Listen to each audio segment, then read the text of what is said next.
Hello and welcome to the Nursing and the Arts podcast. I'm your host, Susan J. Farese, MSN RN, SJF Communications. Here we will listen to stories from nurses that use the creative arts in their practice or in their personal lives. So just sit back, relax, and enjoy the show. Well, hello, everybody. Welcome to the Nursing and the Arts podcast. And I have a wonderful guest with me today, Beth Quaas. Is it Quaas? Is that how you pronounce it? Yes. DNP. What is the name of your school? Minneapolis School of Anesthesia. Awesome. And you are the associate director, right? Yeah. That is great. How long have you been doing that? I'm going on my 5th year. That's amazing. And also, you are the host of the podcast, Don't Eat Your Young. As nurses, we have always heard this phrase, nurses eat your young, or they're young. And you have started this podcast. It's in the 5th season. Can you tell me about what propelled you to start this wonderful podcast? I will say I was a leader over a large CRNA group. I'm a nurse anesthetist, and I was a director of that group.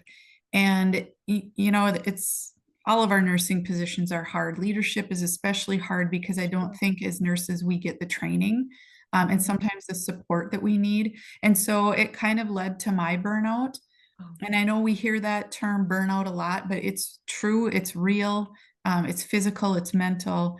Absolutely. And so I thought there has to be, I know there are so many other people that feel the way I do. And so I thought, how can I help tell their stories? I don't want to tell my own because I'm sick of talking about my own.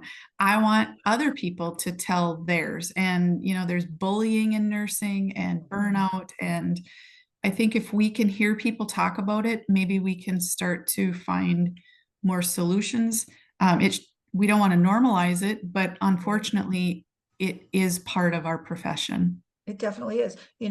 One little tidbit, in my very first nursing job as a Navy nurse in San Diego, many, many years ago, 1978 to 81, I was there.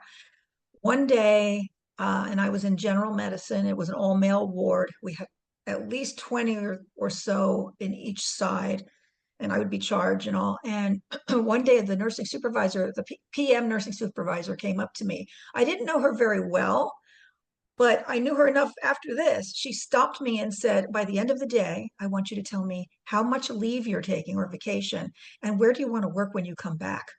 And I was blown away by that because I had no idea, but my demeanor was showing signs of burnout. I was a young 20-something working with patients dealing with death and chronic illness and terminal illness.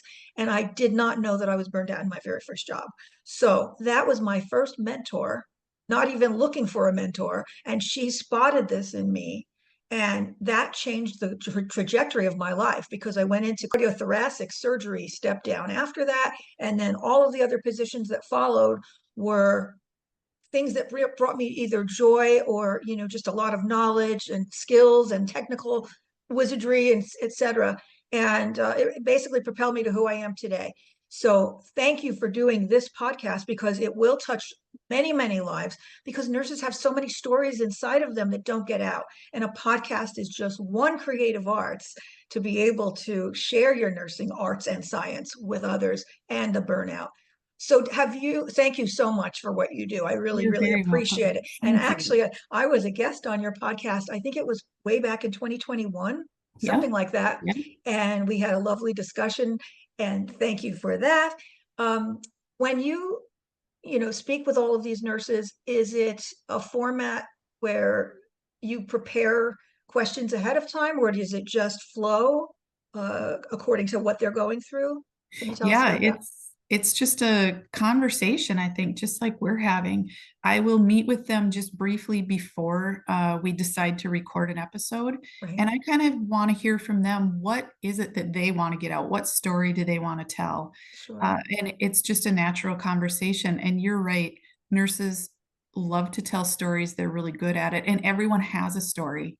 Oh, sure. Sure. Absolutely. And I know that you too have stories and you have poetry and you've been doing this for so many years that what we're doing, it took me a long time to think this was something that maybe was helping others.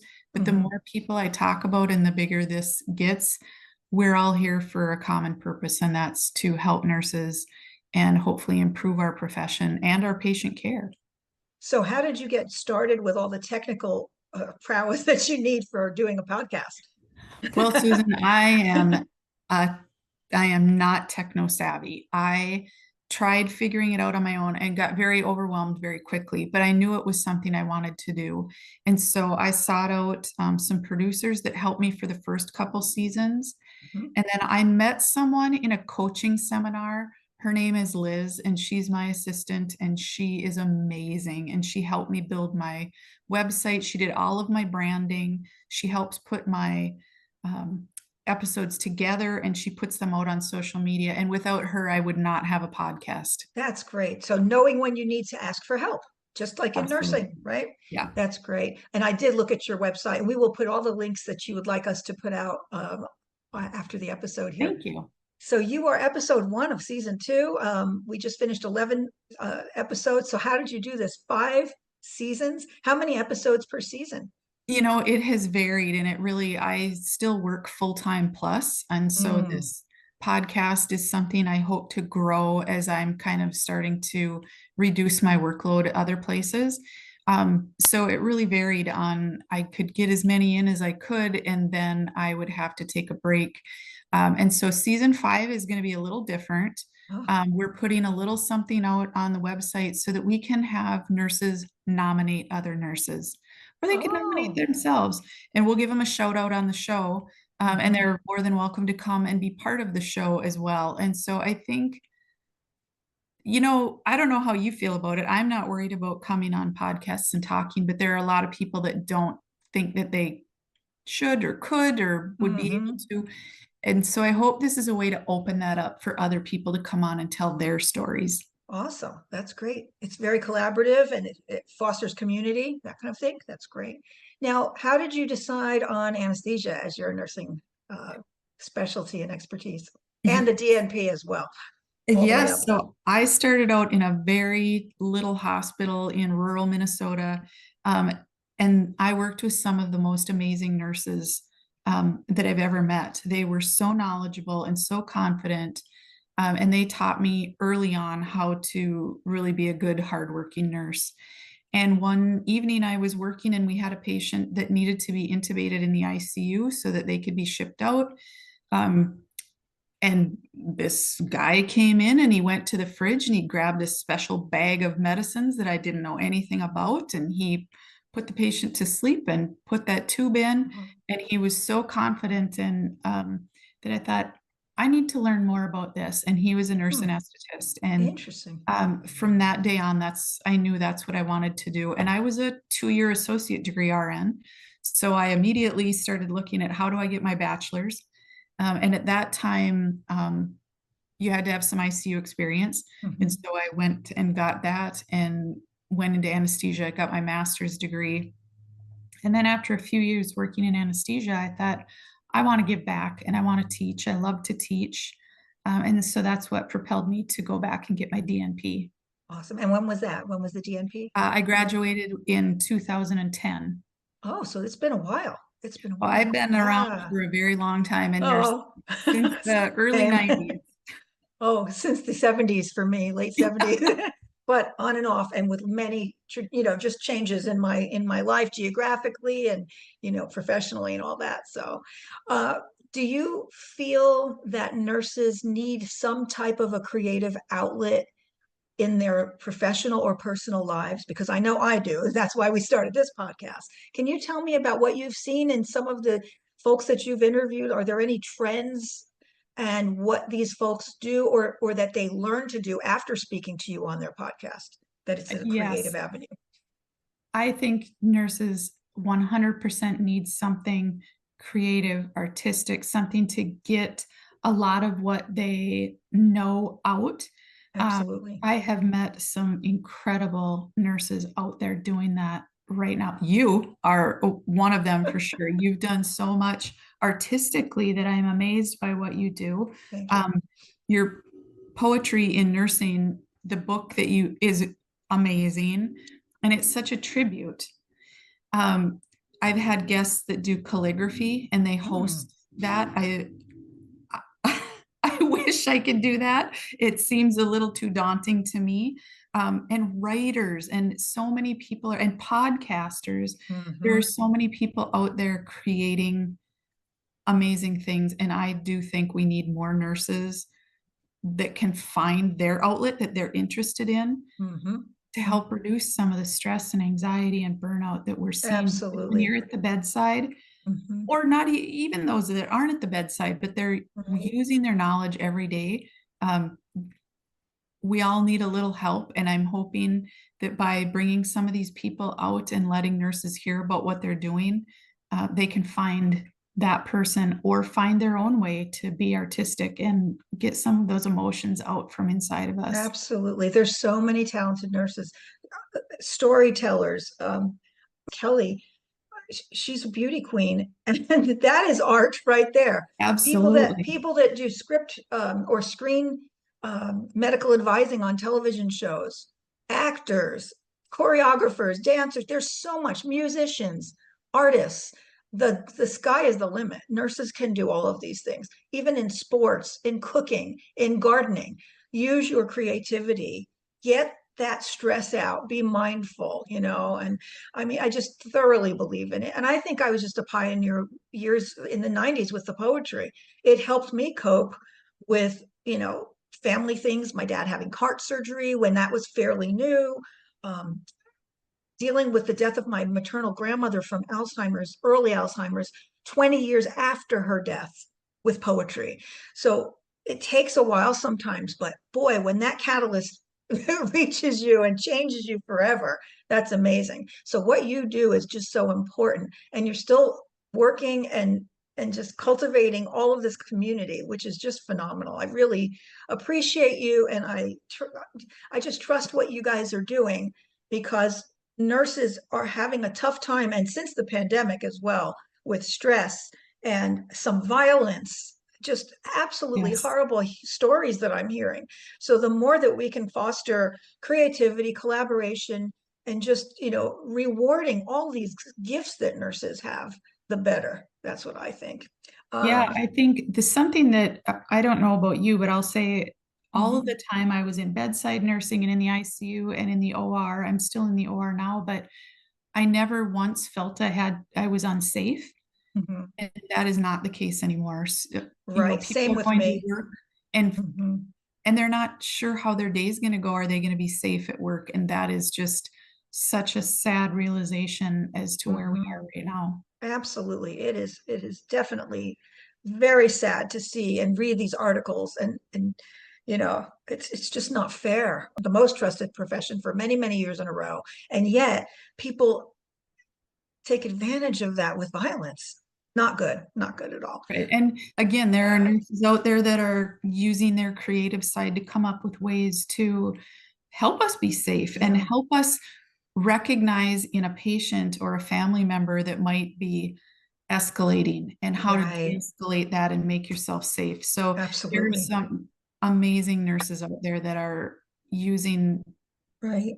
their thoughts to make things better for all of us. Right. What do you do for fun, Beth Quaas? DNP. Let's see. I love to read. And for the last several years, I've just been reading textbooks, but I've finally gotten back to where now I have enough time to read some fun books. I do love to read. It's my escape, right? If you find a really good book, you don't need to think about anything else. It's just an escape. I Any like to particular, read. oh, I'm sorry, any particular genre that you like to read? I like historical fiction. I love the Roman Oh, times, the English, the Tudors, and I love to read that. And wow. then science fiction. I used to read Stephen King all of the time. I've read so many of his books, and now I kind of I go to the library and I look to see what looks good, what book cover speaks to me, because book covers Interesting. I didn't know this before, and I know you're very artistic. A book cover can draw you in or turn you off. It definitely can. And the first few pages for me too. Yes. I mostly like biographies, some crime fiction, things like that, a little bit of poetry. But I'm trying to teach haiku more and more instead of reading about it, to tell you the truth. So I've been doing that at the libraries for the last several years, I think 7 years now, on and off. Wow. So I like teaching and having people do an aha moment when they start writing. And I use my nature photography as prompts. So it's kind of a full circle, because after they write in my workshops, we try to get a photo of all of us, and then I post their poetry on my blog, on my website, so they get published in a way, in that. That's So, and I would love to fantastic. do more with nursing groups. I really would. It's taken a while, doing mostly the general public, but I Mhm. think, nurses need this as well. They can craft haiku as well. So, anything else that you wanted to mention about uh, unloading our stress, and you know, what about the art of nursing? Do you see an art of nursing rather than the science, or in addition to the science of nursing? 100%. I can speak to anesthesia for sure. Um, it's kind of like flying a plane. You take off and then you're in the air for a while and then you land. And Right. a lot of times, the two most harried parts are the taking off and the landing, or the Hmm. going to sleep and the waking up, because you just don't know. Right. And so there's a real art to making sure your patients are safe and comfortable, but that they also wake up in a timely manner at the end.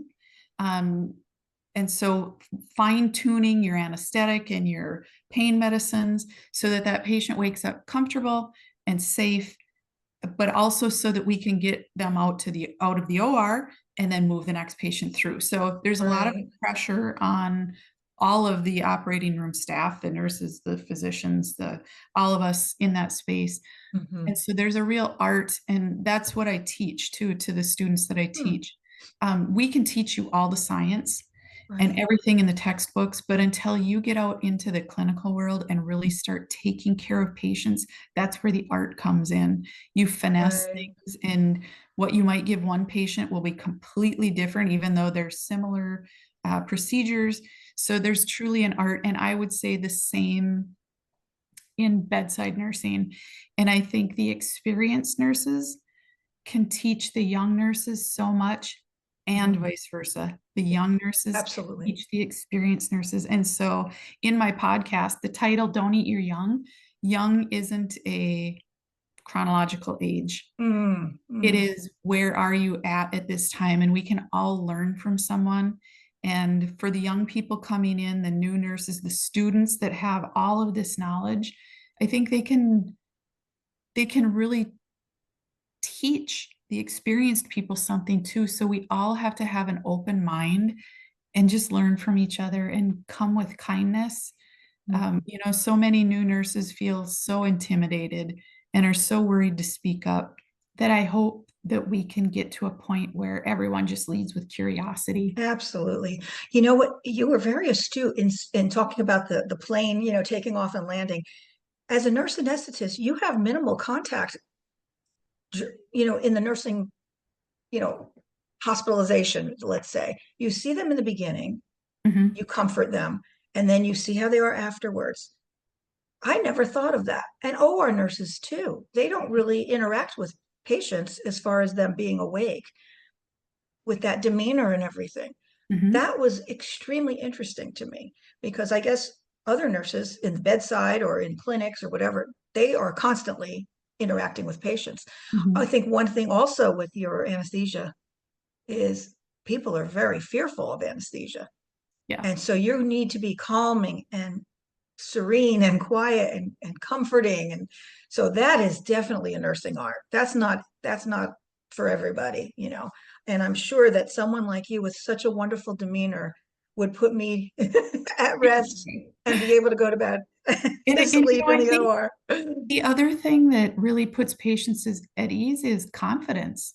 Yes. As a nurse anesthetist, nurse practitioner, if you come in with confidence, you can see Mhm. them just kind of relax. Like, this person's here to take care of me. They know what they're Mhm. doing. Even as a new nurse, your patients don't know how long you've been out there. Just come in with Right. confidence, and let them know that you're there for them, to advocate for them. Even patients that are going to sleep, the Yeah. last Yeah. thing they should hear is that we're here for you and we're not going to leave your side and we're going to take good Right. care of you. Exactly. That's great. You've been such a breath of fresh air, and I Thank just you. appreciate you so much. We will put all of your links on the website, and please let people know that they could reach out to me as well if they would like to be a guest on my podcast, if they have a creative avenue they'd like to speak about personally or professionally. And just thank you for everything that you do. I'm just so proud of you, and keep up the good work. And I'll be watching more episodes of Don't Eat Your Young. Well, and I have Uh, to say, Susan, same to you. Thank you for doing what you're doing and bringing your creative work out to nurses, to and everyone. Really, you say you're doing it to the general public, but once you're a nurse, you're always a nurse. Always. You're bringing that out, and you're doing this podcast, and I too am so deeply appreciative for what you're doing as well. Thank you so, so much. Thank you, everyone, for watching the Nursing and the Arts podcast. To make sure that you join our Facebook group as well, the Nursing and the Arts group, and have a wonderful, wonderful rest of your year creating and cultivating the art of nursing in a creative way. Thank you so much for listening to the Nursing and the Arts podcast. We loved having you here. And don't forget to sign up for our Facebook group, Nursing and the Arts, as well. And for information, you can email info@sjfcommunications.com.